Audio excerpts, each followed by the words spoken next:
All right, welcome to the San Antonio Realty Pros podcast. I want to invite you guys to listen in this episode. We're going to be going over the things to consider before downsizing your home, and we're going to give you some expert advice on how to downsize the correct way. So let's talk about downsizing. For some, this is a welcome and exciting thing to look forward to.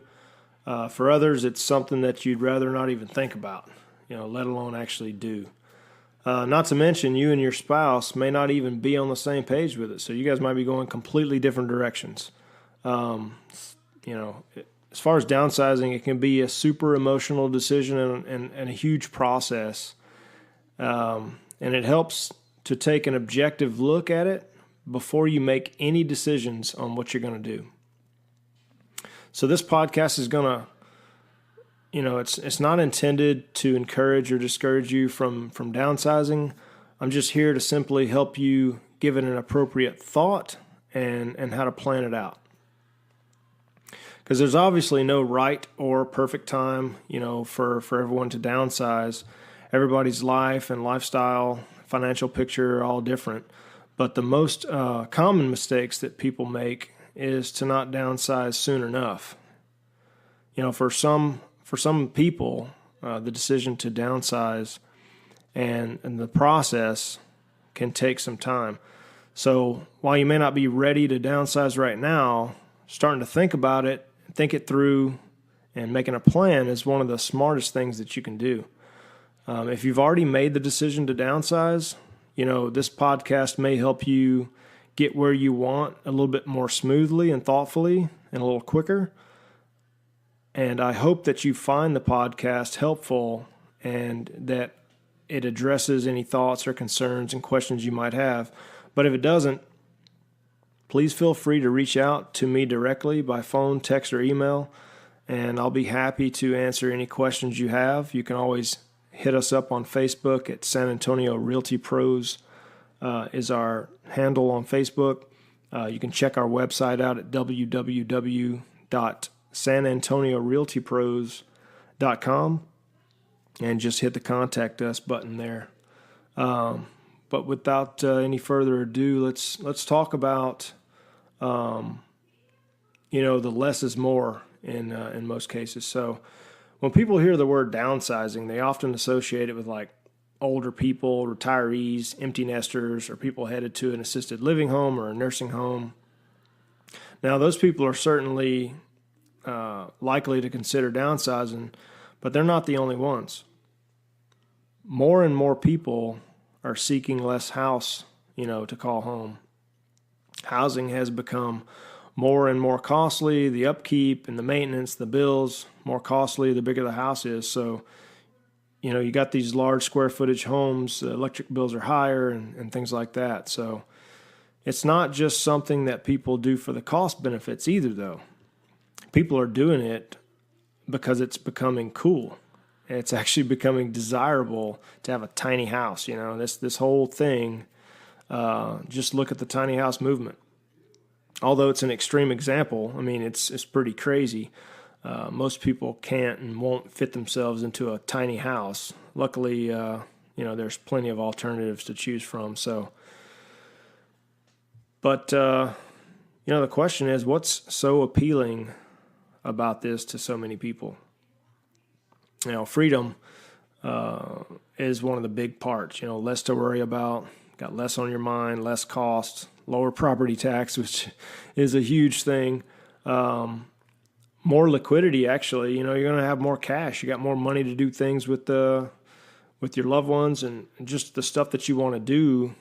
In this day and age, the big thing I see a lot of it's travel. Everybody wants to go to vacations and whatnot, and it's hard to do when you got a mountain of bills to face. So the point is this: while many people are looking at downsizing as something that's like sad or negative, it doesn't have to be that way. Certainly you're going to have some emotions and memories attached to your house, but don't overlook the life, the lifestyle and memories you're going to be able to create in your next house. So if you're on the fence about the downsizing portion, spend some time considering the possibilities and your future. And I would like to point out 3, hit points to think about. Think through whether you're going to need the amount of house that you currently own. Are you really going to need that much house? I mean, in the current house that you're at, consider how much of your house you currently use versus how much you don't. If you're not using 2 extra spare bedrooms and you're going through and you're having to, decorate those rooms, clean those rooms, how often do you get guests to come? And then the final one's going to be that you need to spend some time and truly think about what you want and need in your home. Do you need 2 extra bedrooms? Do you need a theater or a movie room? I've got one in my house. My whole upstairs is considered, it's a 1.5 story. The upstairs is a big giant room. It was planned out as a game room or a bonus room, and it has a full bathroom and a walk-in closet area that leads out off the main room, and then it has a lead out into our attic space. Now, I converted that room, that whole upstairs area, into a movie theater. I even built like a stage with a second row of seating up there. It's a really awesome, theater. But do I need that? No, I don't need it. I mean, I don't even spend that much time up there anymore. Once you get over the lackluster or the luster of it, once you get over that portion of it, you start to see that it's not that important. I don't really need that. Yeah, it's fun when friends come over and stuff like that, but is it a necessity, and do I want to have it and spend that extra money on just outfitting it with, speakers and the sound system and the movie projector and all these things that come into building a theater? Do you need it? And in my case, I'm willing to, take the bet and spend the money and do it just because it's something that I like to have. It's not hurting me. So, we're not talking about these types of things for myself.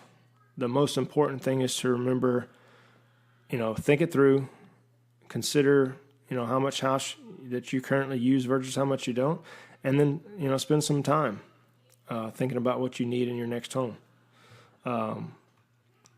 Now, throughout time, one of the benefits of owning your home is that you'll build wealth, right? It's an investment.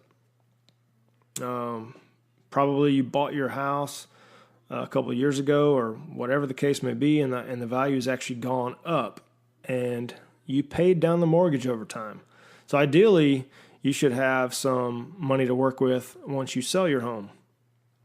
As far as buying your next home, figuring out what you can afford likely, has a lot to do with how much your current house is worth and how much you still owe, if anything at all. You may have paid it off right now and you're just a super rock star. So, but most people have a general idea of how much their house is worth. They've already got that number in their mind, and sometimes it's from seeing or hearing through grapevine in the neighborhood, whatever places have sold for in the neighborhood. Sometimes it's from taking a look at a website that claims to give you, the value of your home, like Zillow. Everybody knows the Zestimate. But the main problem with the grapevine is it's often a bit exaggerated by everybody. You always hear, the list price, and they sold it in this amount of days, and but you don't know what happened by the time that offer was made and between there and when the house sold. So the sold price is what's going to be the most important part. So it can be a little bit misleading because you don't know the entire story about a particular house or the market, on its own. Not to mention, people are often biased by their own house. They already build up this, self-worth in the home, and it may be worth way more to them than it is to somebody else. It's all about the perspective. You can get some online valuations. They're typically super inaccurate. They don't go with market trends. They just go with, list prices and whatnot. There's a lot of parameters that we don't really know the inside of Google's algorithms or Zillow or Trulia's algorithms and how they work. But if you read the disclaimers on any site that gives them, you'll see that they don't even claim to be accurate most of the time. They don't even tell you in there that they're going to be accurate. They basically say that they don't know how accurate the number is, and they're not going to put that number on that property and be liable for it because they can get sued. So the first thing you want to do is get a thorough, accurate CMA, which is a comparative market analysis. Get it done by a local real estate agent. Maybe find the top agent in the area.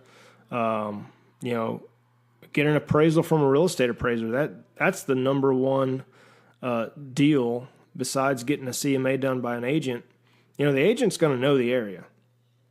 Agent's going to be able to pull up data. He's going to do his part and give you, based on market, situation, what the value of that home is going to be, what he thinks the sale price is going to be, what's going to net you the most money for your situation given the market. A CMA is a great tool to have, but an appraisal, at the end of the day, most of the time, unless you've got a buyer that is going to cover with cash the deficit or the difference in the sale price that you've agreed upon in the contract and what the home appraised for, 9 times out of 10, you're not going to get that buyer to pay more than what it appraised for because they're basically buying themselves in the hole. The house is not going to be worth, say it's $350,000 for the sale price, and it comes in, you get an offer on the house, they offer you full price, then you get down to it to where the appraisal comes in and it appraises at $325,000. That buyer's going to want to back out, and they're probably going to do paperwork and documentation that says that if it doesn't appraise, you guys are going to have to renegotiate, or they're not liable for the difference in cost to pay cash out of pocket. So, the big thing to remember here is you might want to get that appraisal at a very minimum. Get that CMA done from an agent.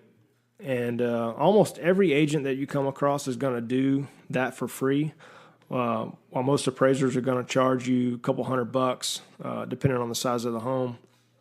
Plus, the agents tend to have more of a feel for the actual market, like I said before, and beyond just like number crunching. Okay, they're going to know this house down the street sold for X amount of dollars in X amount of days, and it was a comparable house. It was same square footage within a couple hundred square feet. It was, the lot size was the same, bedrooms were the same size, built within the same time frame. So, they're going to get what the market is doing and what people in the market are doing, while an appraiser tends to just look at the numbers.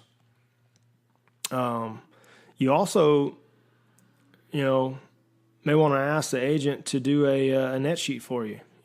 That way you can look at the account for all the costs and the debts that'll need to be paid at closing. It'll show you how much you'll net from the sale once you have this information. Then you can, pretty much start researching and planning on what your options are. That way cash out of pocket or cash in pocket whenever you close the deal. Now, before you spend a dime, now that you've got an accurate idea of how much you'll have to work with, there are a few more people you may want to chat with before you spend a dime of your money, right? And before you even list your house for sale, if you don't already have an accountant or a financial planner, even an attorney who helps with estate planning, you should definitely consider doing one of those things before you make any decisions at all. Your real estate agent is going to be pretty much your eyes and ears on the transaction and kind of walk you through from step one all the way through the end, but they're not legal counsel. They're not able to give you legal advice. They're not going to be able to tell you, beyond what the contracts and their expertise is as far as real estate goes, what is right or wrong legal wise. So, maybe check out an accountant. They can help you assess any tax implications, obligations that you got, any benefits that you may be able to take advantage of at the time. They're going to know your financial situation. Anyways, if you're using them as an accountant beforehand, but definitely they're going to be able to look at those, obligations and benefits that you might be able to take advantage of at the time. A financial planner can help you assess how much of your money you should spend on housing, and perhaps even like help you decide whether it makes more sense for you to rent something or buy it, and whether to pay cash for it or finance it. So they might also, help you allocate the proceeds from the sale of your house to, achieve what you'd like to have in the future. I'm talking about beyond just your house needs. Like, I'm talking in the future for your financial wealth. An attorney who specializes in handling like estate planning and whatever are going to be more and more crucial for people, because it's important. The further ahead that you start planning your estate, the better off you're going to be, and the people that you leave the money to, your heirs, are going to be. Laws are going to be changing frequently, and they vary from state to state. So a lot of people are going to lose quite a bit of their wealth due to poor planning, and which is sad because these resources are available to us all the time. We just don't always take advantage of it. If you've got any professional people that you know in these fields, or that that you trust or that you work with, make sure you reach out to them early enough. If not, just to make sure, like, I would definitely make sure you consult with them. If you got any friends or family that has some referrals, to find somebody that they trust as well. If you don't already have one, it's always a good idea to do that. And, this might seem like a lot of people turn to and have to pay for advice, but the time and the money you spend on these professional people taking care of this stuff, it's really going to pay off by helping you ensure that you don't lose any wealth you've created for yourself, because you don't want to sell your house for the wrong price. You lose a ton of money. You don't want to, get into a legal situation where you got to, get into a lawsuit or something like that and start up a case, and then you're going to lose a lot of money. So these things are very expensive, and they can cost you money over time. Another thing is, before you put your house on the market, you're going to want to spend some time thinking about coordinating the timing of your sale and, moving on to the next home. The first thing that you should probably do or probably think about is whether or not you need to sell the house in order to buy another place. If you've owned your house for a bunch of years and have a little, a small balance on your mortgage, or, no mortgage at all, you may not have to sell the house in order to look for another one. The one thing you don't want to do is get yourself into a situation where you've got a contingency just to get another house. But the other, the flip side of the coin is, if you still got a mortgage and you're watching your cash flow, you may need to sell the other house in order to fund your move. So, there's something else to think about. So when the closing costs come around, you got to kind of know on that net sheet what you're going to net. But if you're going to be obtaining a mortgage to fund the purchase of the next home, you need to make sure that you speak with a lender ahead of time and see what loan programs you qualify for. And depending on what type of finances you've got going on, you might be approved to buy a place without even having to sell your house. There's a bunch of people that have to sell their house in order to qualify for the new loan. And then there's, like I said before, on the contingency. But you just need to check and see where you stand if you're going to be getting a mortgage. The next thing you need to think about is, looking into the availability of the type of home that you're actually looking for. So once you figure out what that is, you're going to want to, find out how much inventory is out there. Is your market strong enough? Is there going to be houses on the market for a little bit? You got some time, or are the houses that are popping up on the market, or the days on the market very short?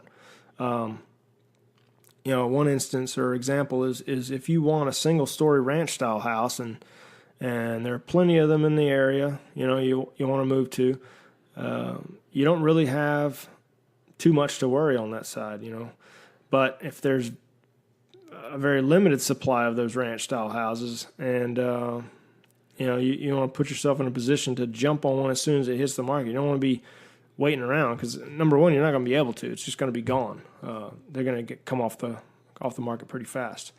If you're one of the types of people that's going to be considering a 55 and older community or an assisted living development, there's sometimes a waiting list. You got to be sure that you check out any of these developments that you might be interested in, and get on that list early, or just inquire how long the waiting time is. That way you can kind of plan. Now, if you plan on going from homeowner to a renter, take a look at the rental market. Some areas are going to have plenty of rentals, while some of the other areas have a scarcity of homes, or the market moves so fast and the rentals aren't staying on the market more than 10, 15 days, which it can happen. So are there plenty of rentals in the area you want to live in, or are they the type of home that you want or need to move into? Finally, we'll go over you just want to get a feel for how long your current house will take to sell. That's going to come up in the CMA. If you've already gotten a CMA from a real estate agent, like we talked about before, then you'll probably have a good idea of how long your house will stay on the market, or how long it'll take to sell. If not, that's the best way to figure it out. So make sure you speak with your agent that you trust, and who's good at analyzing the market and has experience advising how to time your sale with your purchase, to make sure that you don't get ahead of yourself or get behind the eight ball. So, speaking of scarcity, hopefully the research that you do will be in your favor, and will show you that you have plenty of options out there waiting for you. Hopefully that's the case. Just thinking about the chance that there, might not be a lot of options for yourself to choose from, and that you'll have to jump on any opportunity that comes up, may get you kind of anxious, right? So here's the silver lining. That may also be, how the potential buyer feels for your current house. So you may not be in that, that ballpark alone. So economists and housing analysts, they've always, predicting a flood of homes hitting the market due to, the baby boomers getting to an age where they'd be downsizing at the same time. And so far, that's not happened. It's just not occurring. We don't see that. People they aren't retiring or downsizing at ages that were predicted. So, a lot of people, they work longer than anticipated, and often they don't retire at all. They just work, their expected lifespan is increasing. And people are often healthier and more vibrant than the past generations as they get older. So some people like where they are living, they like it, and perhaps, they've got a family in the area they don't want to move away from, so they don't have a need to move. But whatever, happens, all the homes in the younger generations aspire to, they're still occupied by people in the older generations. Their move-up houses aren't being sold and moved out of for them to buy and move into. In terms of simple supply and demand, if there are less move-up homes available, scarcity is going to be the key factor, which allows for a higher value in sales price. Obviously, this entire process depends upon the local market. Despite what you see, on TV or hear on the radio and read online in a magazine, housing trends and property values are extremely local. It's just really niche localities. most of which you're going to see or hear is pretty broad in general. And it takes trends and it looks at things on a national level. So make sure that you ask your agent and give you an idea of how scarce your home is. If it's not a popular house, you're going to give yourself some time. If it's a super popular house, you know it's going to move pretty quick. If you're on the fence about whether you want to downsize or perhaps wait a little bit longer, make sure to take all of this into consideration. It's very important.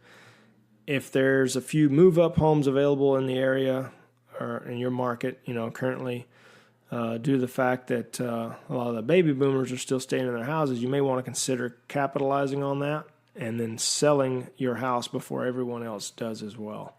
A lot of people dream of retiring to an area they fell in love with, like when they traveled or something like that.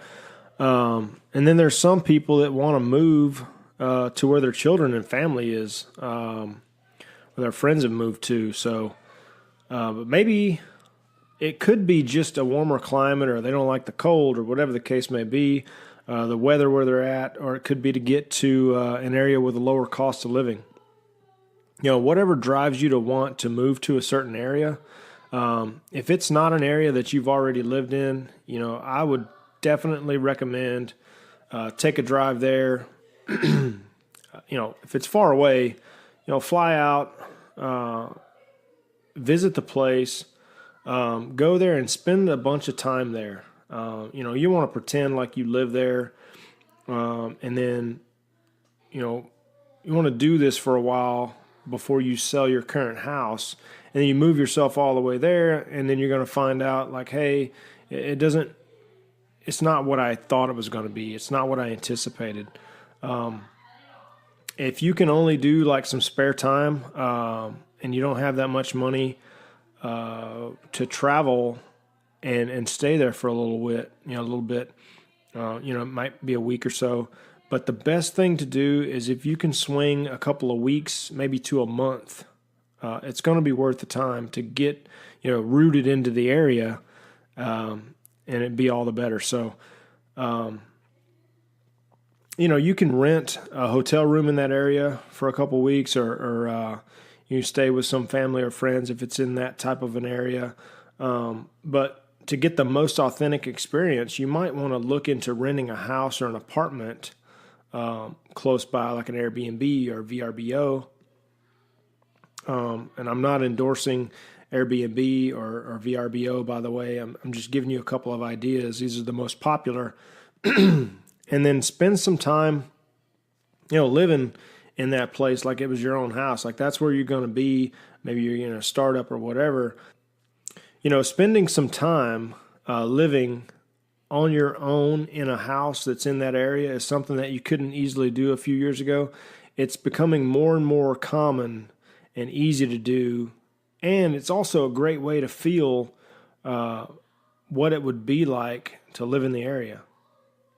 While you're there, you can also try and live the way that you would picture yourself living. Get up at the same time you think you would have to get up, eat a breakfast at a place that you would normally go. Just spend some time in the area and get used to it and see if it's going to be a good fit. You're also going to want to do a little bit of research while you're there and look at some other houses, look at some jobs. If it's far away, you can do a lot of looking into real estate online these days, different websites.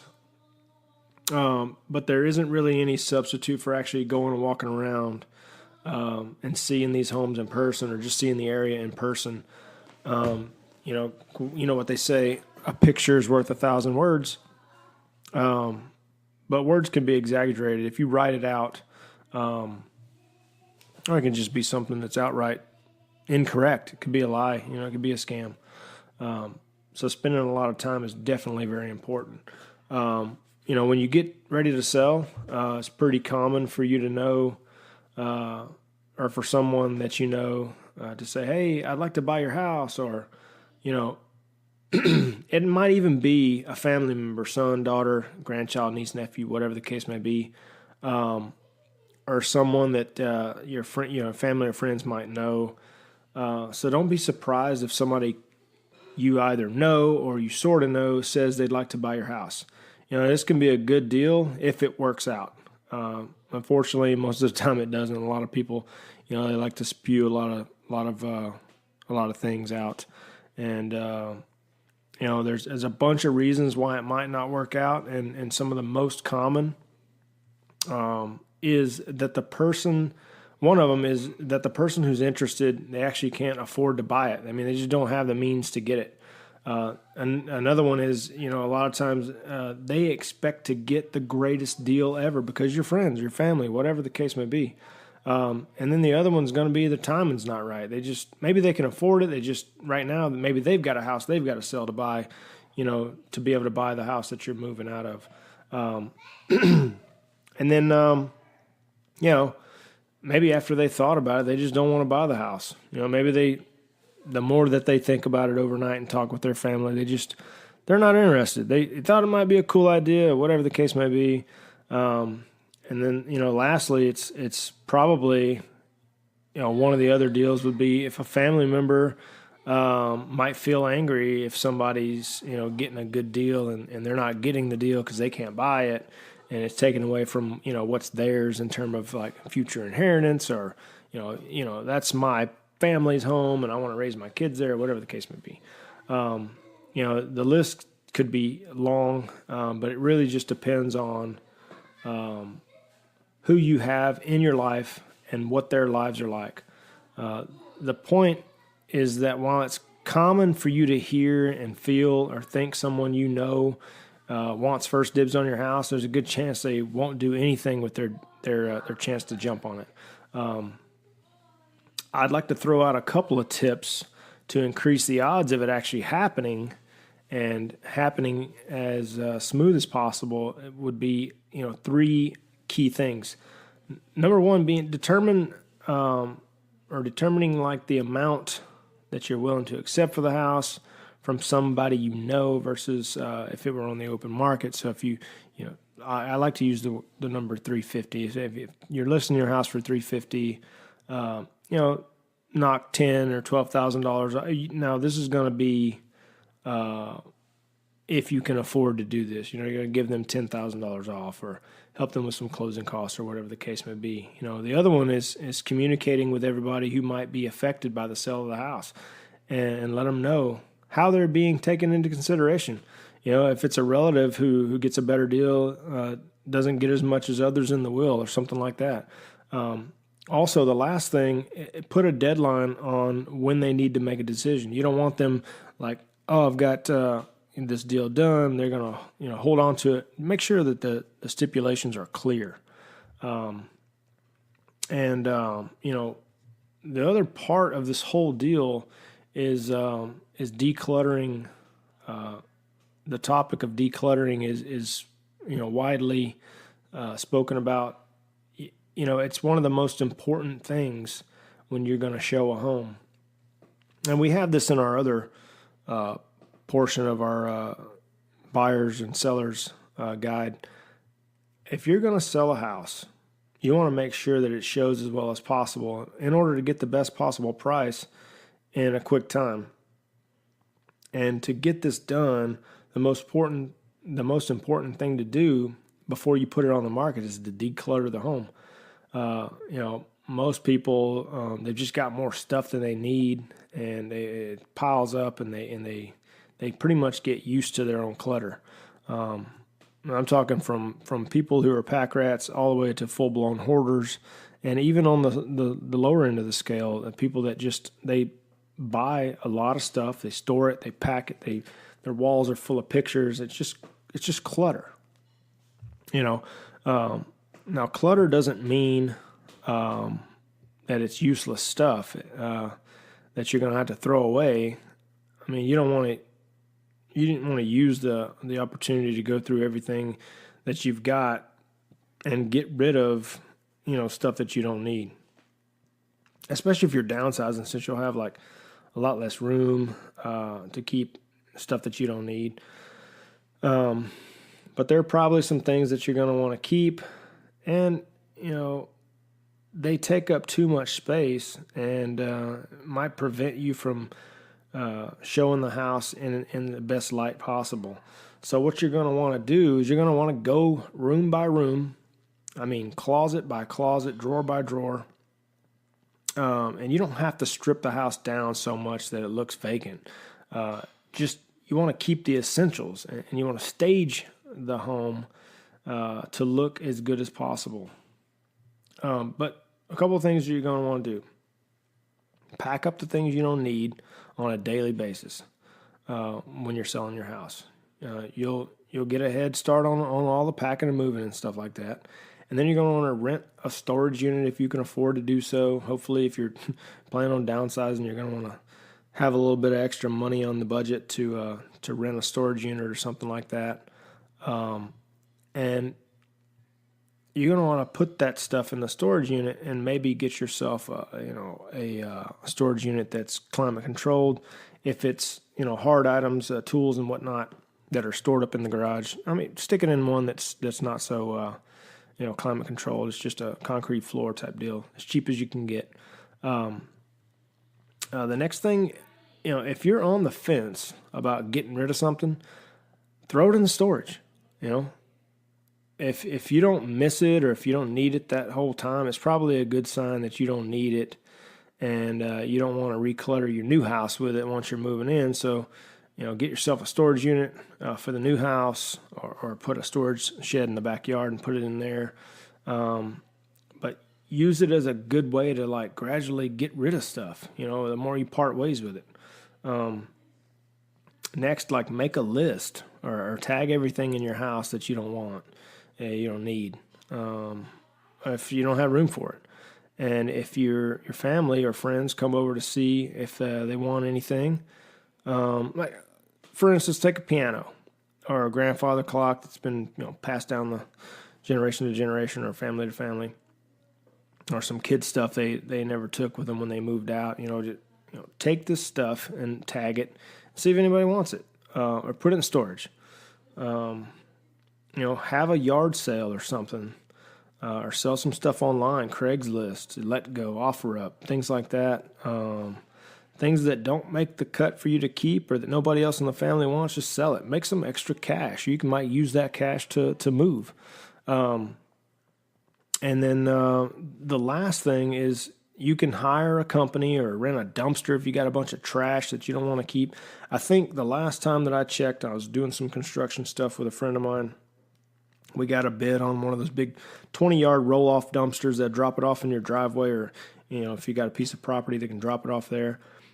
20-yard dumpster, I think, for a roll-off was like $500 to deliver it and pick up, and then you got a certain amount of weight that you have to kind of stay under. But these are the things, get rid of all the trash and just throw it in there, and get rid of it. You don't need it. If you're debating on updating the house, which is our next topic, is going to be something that's super important. One of the most common things a real estate agent is going to hear from people that are considering to sell their house is they're debating on updating the house. Is it a smart move?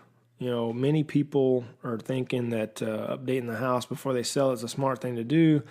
And in a sense, it kind of is. It'll most likely increase the value of the house depending on what they do, and it'll most likely help the house sell quickly. But the problem is updating the house may not increase the value as much as it even costs to do the update. So if you're updating your house, it might not increase the value and actually make any monetary sense. Like if it could literally make you lose more money than it gains you. If your house is way too outdated, it could get in the way of the house selling at all, right? So, or it could cause you to sell the house for less than what you could have done with some updates. So you spend $5,000, you list the house for an extra $10,000, you make your money back plus some. So there's kind of an example. And I know that sounds kind of wishy-washy, kind of like non-advice, but It's both of these things. The truth is there's no absolute answer or advice that can be given to you. And I could tell you that it depends entirely upon the real estate market you're in and, what else the buyers in the market have to choose from. It also depends on your personal situation and whether it makes sense for you to do it financially. If you're wanting to do this move, this downsize, and upgrading is going to be the only way that you're going to get out of it, you might want to turn it the other way. It's going to take some analysis and some thought to make the decision. Make sure you do your numbers. The best thing to do is to speak with a real estate agent that you trust, somebody that you know or have used before, or somebody that you're going to bring on to help you out, and get their advice on what you should do in terms of updating based on your house and your current real estate market, and taking your personal situation into consideration. Because if your house in the neighborhood is in an older neighborhood and there's not a lot of homes that have sold in the past or in the recent history, and of those homes that have sold for a decent median price in the ballpark that you're looking at, and they were not updated, then it doesn't really make sense for you to price yourself above the market to get rid of the home. There's no sense in spending $10,000 or $12,000 in order to get a $10,000 or $12,000 gain in home sale price. It just doesn't make sense. It's a flat wash. Think about it like this. Let me give you a little professional tip. And this is just as a side note. If you updated your house in the past, and be honest with yourself about whether or not it still qualifies as updated, a lot of times, or most times, somebody updated their house 20 or more years ago, and to them it's recently been updated. It hadn't really been, but to most people in the market, it's not updated. But you, the owner, you're almost always going to insist on the market or marketing the home as an updated house because you feel like the process that you went to was current or recent, even though it's 5, 10 plus years ago. And you're going to want to list every update that you did, including the Formica countertops and the wood paneling, which was back in the 70s and 80s, folks. When buyers are actually looking for quartz countertops and they want shiplap on the walls, granite, things like that, they don't want these older 5 to 10 plus year old things. They want the newest and greatest. And if you don't already have it and the house is priced accordingly, you don't have to do it. They can save enough money to make it, to do it on their own. And it all kind of boils down to a take it or leave it type deal. Most buyers, they might love an updated house. But there's a lot of them out there who will buy a house that needs updating so they can do it themselves. So don't, put a bunch of sweat equity into something. If you decide not to update your house, there's going to be somebody that's going to buy it. And if you price it accurately by the CMA from your real estate agent, if you've analyzed the market, the cost to renovate, the potential return on the investment, you're probably going to net more than if you were to spend the time and money on getting it fixed up anyway. So like I said before, it's kind of a wash. One thing you might want to avoid is an attitude of, the whole I'm selling my house as is. I'm not doing any repairs. I'm not fixing anything. The buyer can take it or leave it. And as far as I'm concerned, that's it. Now, you may not say it exactly like that, but it's a feeling that most homeowners and people that are selling, that's how they feel. Well, this seems like it'd be the best way to go, to find a buyer that's going to give you the highest price and doesn't squabble with you over anything that needs to be replaced or repaired. Your buyer's probably going to mention at least a few items that need to be addressed. And you're just going to have to get over that. It's just part of the business. Homes get worn down. People want to see fresh and new when they buy something, especially depending on the price that they pay. A lot of homeowners will live with issues that they're able to ignore, and the term nose blind, or they just become unaware of it and they just look past it until a home inspector comes in and catches it. And trust me, when a home inspector comes in the home, they're not working for you, and they're not necessarily looking to pick things apart, but they are going to point out everything that they see because that's their job. They pretty much figure that if they could live with the problem, a new homeowner can live with it too. So they can take care of it themselves. And if it bothers them that much, they just pay for it and fix it themselves.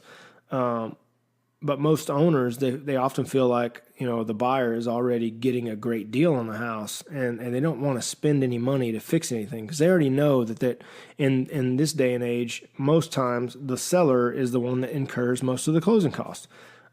It's always the buyers that want somebody to help them with closing. And usually because the seller is the one netting the most gain, they want the buyers always want, the sellers to do more. If you take that stance, it could cost you a good buyer, and ultimately it could lose you some money and obviously time.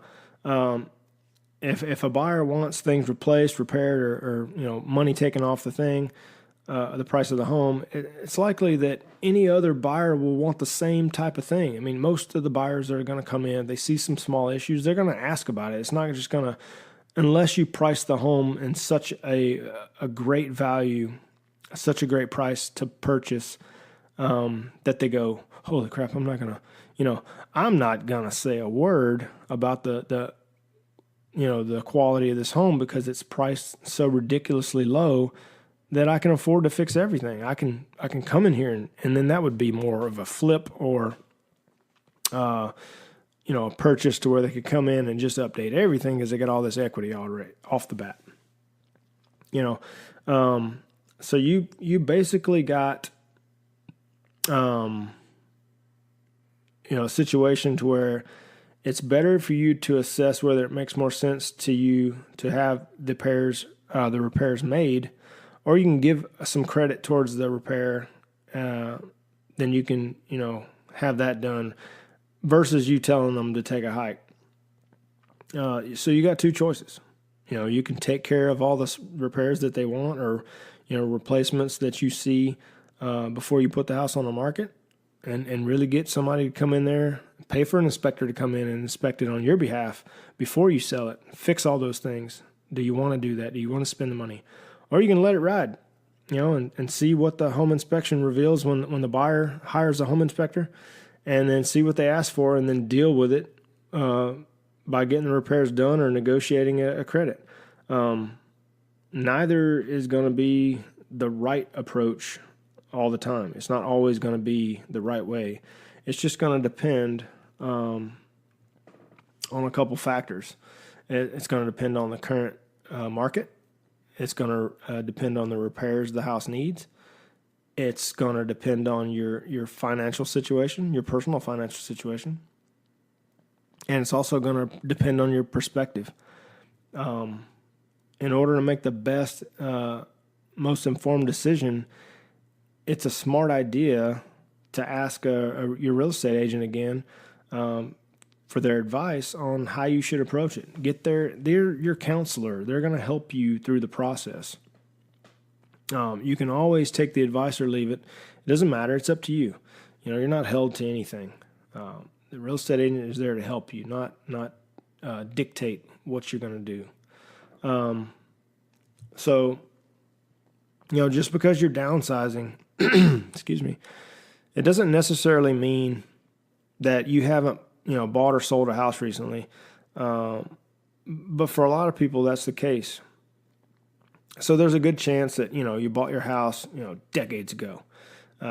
Even if the last time you bought or sold a house was as recent as the early 2000s, the way houses are bought and sold has changed considerably since then. The process of buying and selling hasn't entirely changed, but the way houses are marketed and how buyers look for houses sure has. The internet is now probably the most important tool to a real estate agent, a homeowner, and a home buyer.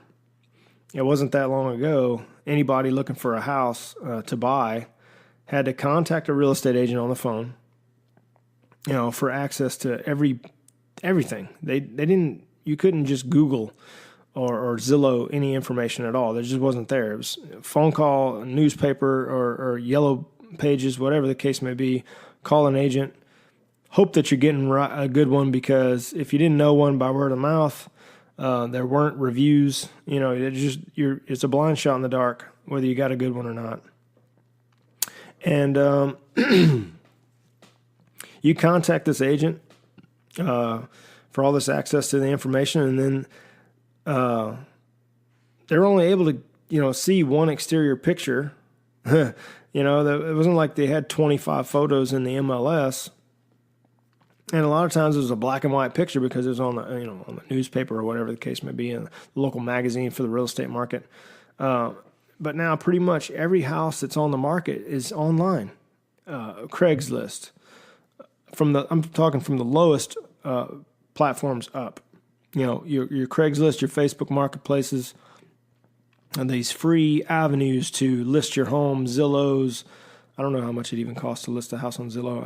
I just it pulls from my MLS listings. I've got my personal website, and then you've got the MLS, and all these other websites that homesales.com type things. They pull all the information from the MLS, IDX. And so all this information is fed to all these multiple websites. And so,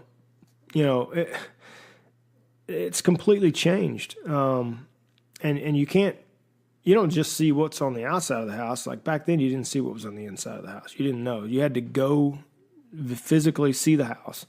And the houses on the market, they're online. You have a 3D virtual tour, for Christ's sakes. I mean, it's like your 4K video. You're in there. You can put a virtual reality headset on and walk through the whole entire house, and you're there.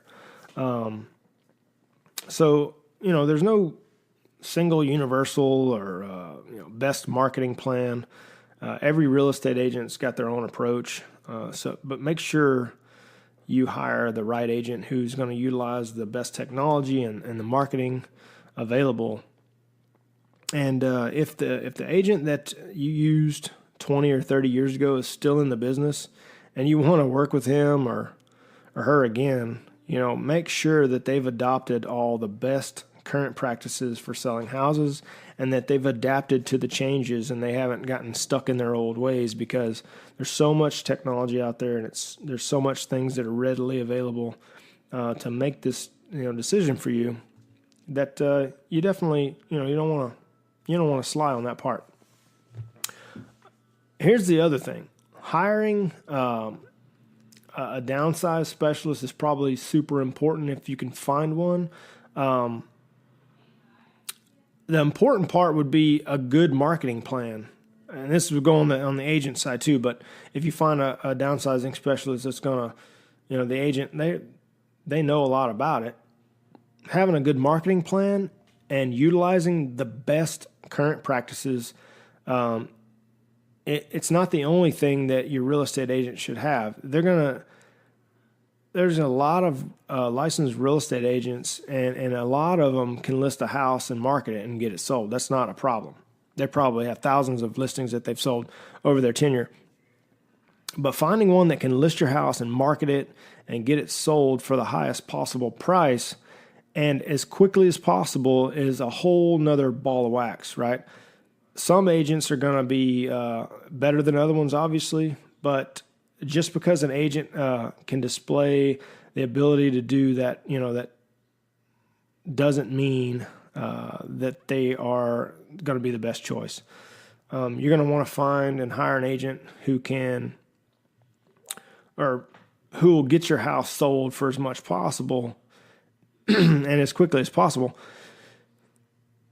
But you got to think about it like this. You should also look for somebody that's got some specific experience in helping people who downsize. If you got to find somebody that's going to help you out in the area that you're looking, because there's a lot of niches, right? There's,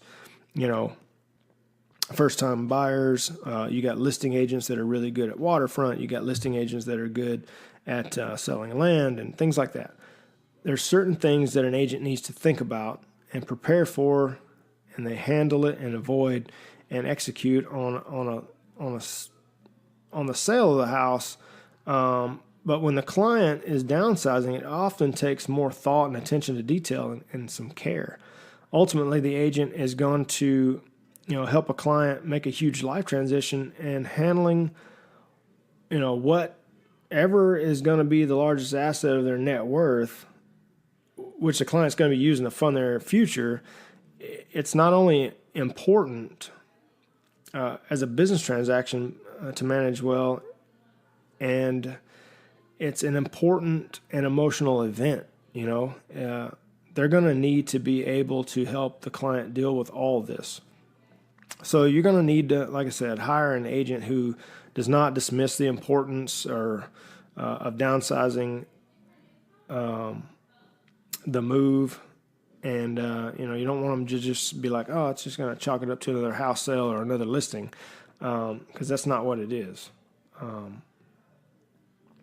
Like we talked about earlier, a lot of people move out of the area when they downsize. So, working with the same agent to sell your house and buy or rent your next one is probably not going to be in the cards. It depends on where you're moving to. If you're moving out of the area, we also already talked about the importance of spending some time in the areas that interest you, and to look at homes in the area while you're there. But what a lot of people do when they start looking at real estate is to work with an agent they meet online while calling or emailing about listings they see, right? So it isn't so much that that they looked for the best agent in the area as they just stumble on an agent and build a relationship. So if you know an agent in the area you're considering moving to, or if you get a recommendation from somebody you know and trust, it's usually better than just usually happens better than just stumbling on one. But what might even be better, might be a better decision, is ask the agent that you're working with on the sale of your current house to do some research and find the best agent for you in the area that you're wanting to move to. It's a twofold thing. It's going to help you because who else better to interview another agent than actual real estate agent that you trust already. They're already going to know what your wants and needs are, and they're going to find that person on the other end of the transaction that's going to help you in the best way. Plus, you're also helping your agent out by allowing them to do this. You're allowing them to get a referral fee. And, we don't, as real estate agents, we don't work for free. We don't talk about our fees and our commission rates very often. In the transaction, we try to keep that to a minimum because that's not what's important.